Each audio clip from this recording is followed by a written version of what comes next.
నమస్కారం. డాలి గారు, కంగ్రాచులేషన్స్. చాలా బాగుంది ట్రైలర్, నాకు బాగా నచ్చింది. నేనంటే మీలాగే నేను కూడా ఏమీ చూడలేదు, ఎందుకంటే నాకు థియేటర్లో చూడడం ఇష్టం. అందుకని ముందు ముక్కలుగా చూడను. ఏం చెప్పాలి అంటే, యాక్చువల్గా ఇలాంటి సినిమాలు చూసినప్పుడు, ఇలాంటి ట్రైలర్లు చూసినప్పుడు, లేదంటే కళ్యాణ్ గారి గురించి చెప్పేటప్పుడు ఆయన నేను మాట్లాడుకునేటప్పుడు ఒకటి చెప్తూ ఉంటారు. ఏంటంటే, జనం అందరూ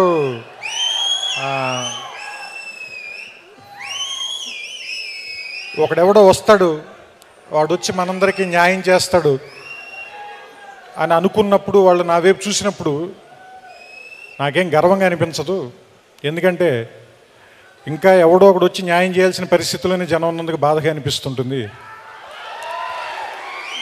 సో అలా ఎవరి కోసం వేచి చూడకుండా ఉండే రోజు రావటం కోసం ఎప్పటి నుంచో కొన్ని వందల సంవత్సరాల నుంచి, వేల సంవత్సరాల నుంచి చాలామంది ప్రయత్నిస్తూనే ఉన్నారు.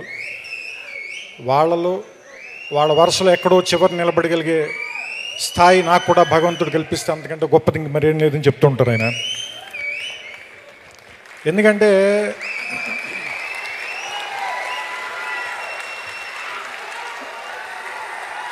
చాలామందికి చెయ్యెత్తగానే జనం ఆగిపోయే శక్తి ఎక్కడో కోట్లలో ఒకటికి ఇస్తాడు దేవుడు.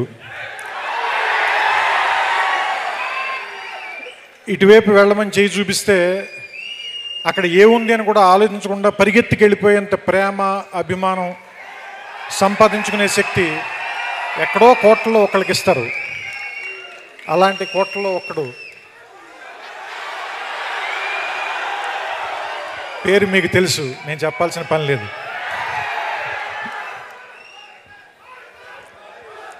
నాకెప్పుడు ఒక మాట ఇష్టం, ఏంటంటే ఎవరైనా సరే నువ్వు ఎలా ఉండాలనుకుంటున్నావు అంటే ఊరి చివరి మర్రి చెట్టులో ఉంటే మంచిది అని. ఎందుకంటే ఆ చెట్టు వేసంకాలంలో వచ్చిన వాడికి నీడిస్తుంది, వర్షాకాలంలో తడిస్తూ పరిగెత్తుకుంటూ వస్తే వాడి మీద చినుకులు పడకుండా కాపాడుతుంది.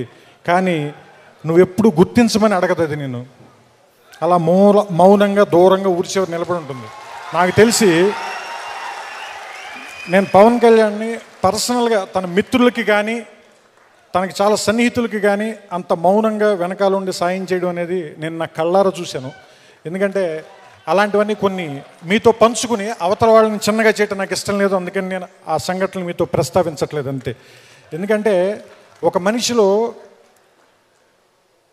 పోసంతైనా పుణ్యం చేసి ఉండకపోతే శివుడు పిలవడు అని సీతారామ శాస్త్రి గారు చెప్పారు. అలాగే నలుసంతైనా మంచితనం లేకపోతే ఎంతమంది ఎందుకు ప్రేమిస్తారు? సో ఇది బహుశా నిలువెత్తు మంచితనం అయి ఉంటుంది. అందుకని ఇంతమంది అభిమానులు ఉన్నారు, ఇంతమంది ప్రేమించేవాళ్ళు ఉన్నారు. ఎందుకంటే మీకు ఎవరు డబ్బులు ఇస్తే రారు, పిలిస్తే రారు, మీకు రావాలనిపిస్తేనే వస్తారు. సో మీరు రావాలనిపించేలా బతికే మనిషి కాబట్టి ఆయన చూడడానికి వస్తారు. సో ఈ కాటమరాయుడు అనే టైటిల్ పెట్టినప్పుడు నాకు ఎందుకు ఆనందం అనిపించిందంటే, ఈ పాట నా సినిమాలో అత్తారింటి దారేదిలో ఉంది కాబట్టి అదొకటి బాగా నచ్చినటువంటి అంశం. ఎందుకంటే ఇప్పుడు ఆవిడ చెప్పారు కదిరి నరసింహస్వామి, ఇందాక నేను కళ్యాణ్ గారు అదే మాట్లాడుకున్నాం. ఎందుకంటే ఆయన అనంతపురంలో సభ చేసేటప్పుడు నాకెందుకో ఎక్కడి నుంచే నిలబడాలి ఉంది అని చెప్పారు. తెలియకుండానే మేము అక్కడున్న కాటమరాయుడిని ఆయన్ని ఏమంటారు స్తుతిస్తూనే, ఆయన్ని పొగుడుతూనే ఆ పాట పెట్టాం ఆ సినిమాలో. సో అదే ఇప్పుడు ఈ సినిమాకి పేరైంది. ఇది ఈయన్ని మరింత ముందుకు తీసుకెళ్లాలని, మీకు మరింత చేరువ చేయాలని, సినిమాల ద్వారానే కాకుండా ఇంకా చాలా మార్గాల ద్వారా ఆయన మీ అందరి గుండెల్లోనూ ఎప్పటికీ మర్చిపోలేని స్థానాన్ని సంపాదించాలని. కానీ ఒకటి మాత్రం చెప్పగలను, ఆయన గురించి ఒకే ఒక మాట చెప్పగలను నేను. పేరు ఏదైతేనే పని కదా మనకు కావాల్సింది. సో ఆయన గురించి చెప్పాలంటే ఆయనకి నచ్చిన కవి మాటల్లోనే అంతా కలిపి ఇంతే కావచ్చు, కానీ ఒక్కసారి తలెత్తి చూస్తే ఒక దేశపు జెండా కొనంత పొగరుంది. ఆయన గొంతెత్తితే అది ఒక్క గొంతు కాదు, కొన్ని కోట్ల మంది కలిసిన ఒక గొంతుక. ఆయన ముందుకు నడిస్తే అది ఒక్క అడుగు కాదు, చాలామంది కలిసి నడిచే ఒక అడుగు.